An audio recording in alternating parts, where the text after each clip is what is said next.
Nosso evangelho de hoje é Marcos 5, de 21 a 43. Hoje é dia do beato Sebastiano Valfré.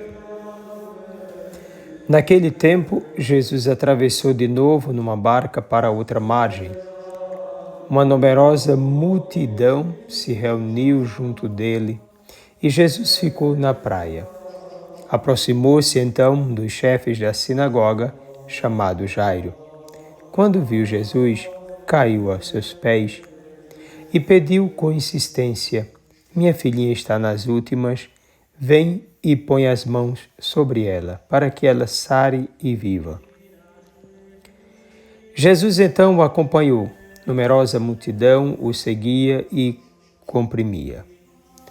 Ora, achava-se ali uma mulher que, há 12 anos, estava com hemorragia. Tinha sofrido nas mãos de muitos médicos, gastou tudo o que possuía e, em vez de melhorar, piorava cada vez mais. Tendo ouvido falar de Jesus, aproximou-se dele por detrás, no meio da multidão, e tocou na sua roupa. Ela pensava: se eu, ao menos, tocar na roupa dele, ficarei curada. A hemorragia parou imediatamente e a mulher sentiu dentro de si que estava curada da doença. Jesus logo percebeu que uma força tinha saído dele e, voltando-se no meio da multidão, perguntou: quem tocou na minha roupa? Os discípulos disseram: estás vendo a multidão que te comprime e ainda perguntas: quem me tocou? Ele, porém, olhava ao redor para ver quem havia feito aquilo. A mulher, cheia de medo e tremendo, percebendo o que lhe havia acontecido, veio e caiu aos pés de Jesus e contou-lhe toda a verdade. Ele lhe disse: filha, a tua fé te curou. Vá em paz e fica curada dessa doença. Ele estava ainda falando quando chegaram alguns da casa do chefe da sinagoga e disseram a Jairo: tua filha morreu. Por que ainda incomodar o mestre? Jesus ouviu a notícia e disse ao chefe da sinagoga: não tenhas medo, basta ter fé. E não deixou que ninguém o acompanhasse, a não ser Pedro, Tiago e seu irmão João. Quando chegaram à casa do chefe da sinagoga, Jesus viu a confusão e como estavam chorando e gritando. Então ele entrou e disse: por que essa confusão e esse choro? A criança não morreu, mas está dormindo. Começaram então a caçoar dele. Mas ele mandou que todos saíssem, menos o pai e a mãe da menina e os 3 discípulos que o acompanhavam. Depois entraram no quarto onde estava a criança. Jesus pegou na mão da menina e disse: Talitá cum, que quer dizer: menina, levanta-te. Ela levantou-se imediatamente e começou a andar, pois tinha 12 anos, e todos ficaram admirados. Ele recomendou com insistência que ninguém ficasse sabendo daquilo e mandou dar a comer à menina. Palavra da salvação. Jairo, um dos chefes da sinagoga, implora a Jesus a cura para sua filha. No modo como se dá a cena, explicita-se uma fé e confiança de Jairo, que conseguia enxergar em Jesus a presença do reino de Deus. Para além de qualquer questão religiosa, estava claro em Jairo que Jesus tinha poder sobre a natureza e sobre o homem. Ao implorar a libertação de sua filha, Jairo demonstra sua confiança no Messias libertador.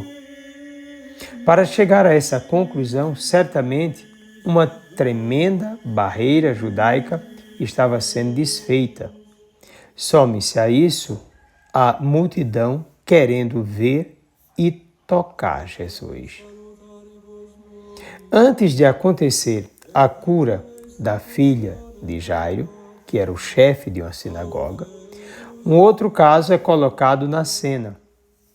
Uma mulher que sofria há 12 anos de uma hemorragia. Sofreu nas mãos de muitos médicos, é o que diz o texto. Restava-lhe somente confiar naquele que por ali passava com a multidão. Com certeza, ela já tinha ouvido falar de Jesus. Nem sempre a ciência pode tudo, e ela, escutando sobre Jesus, vai implorar o que ele pode fazer. É o maior engano alguém achar que a ciência responde a todas as perguntas. Chega a ser até mesmo uma tolice. Aquela mulher impossibilitada de cura pela ciência de sua época enfrenta a dificuldade imposta pela multidão e toca Jesus. Seu toque não foi somente um dado físico, mas também sobrenatural. Ela tocou Jesus de modo salvífico, mediante um gesto de total entrega. À pergunta de Jesus, quem me tocou? Seus discípulos e o povo responderam racionalmente, tendo em vista o tumulto das pessoas. Jesus, por sua vez, sente o toque da salvação, de quem anseia por libertação total. A mulher foi curada no físico e na alma, bastando para ela somente a fé. Esse é o toque que Jesus espera de todos nós. A fé. Enquanto isso, Jairo, ansioso pela libertação de sua filha, percebe o quanto é necessário crer para além das fraquezas humanas. Com a notícia da morte de sua filha, por que buscar mais o Mestre? Já estava morta, o que fazer agora? Não havia mais solução, pois sua filha já tinha morrido. Assim pensavam os que deram a notícia a Jairo. Jesus, porém, o consola, dizendo: não tenhas medo, basta ter fé. Jairo confiou nas palavras de Jesus e foi com ele até sua casa, lugar onde reinava, durante o velório, o domínio do racional. Caçoaram de Jesus ao afirmar que a menina não estava morta, mas dormia. Interessante é que, onde reina somente a razão, há barulho em demasia, gritaria, pois cada um deseja ter mais razão do que o outro. Jesus mostra que tudo isso é desnecessário, é ilusão, fantasia. O necessário ninguém estava tendo ali: a fé. Jairo lutou contra tudo o que acreditava para se aproximar de Jesus, a fim de libertar sua filha de 12 anos. Ele, na verdade, representa a necessidade de todo Israel, representado aqui nos 12 anos da garota, de abrir-se ao Messias, a novidade da presença do reino de Deus em Jesus Cristo. A hemorroísa, por sua vez, lembra a necessidade de todos, em qualquer parte do mundo, de enfrentarem toda e qualquer dificuldade para chegar a Jesus, único capaz de libertar verdadeiramente o homem. Tanto Jairo quanto a hemorroíça necessitavam dar o passo legítimo da fé. Crer não no milagre, mas ir ao encontro daquilo que o milagre indica: Deus. Ambos necessitavam sair de uma fé-confiança para uma fé-adesão total a Deus e a sua obra.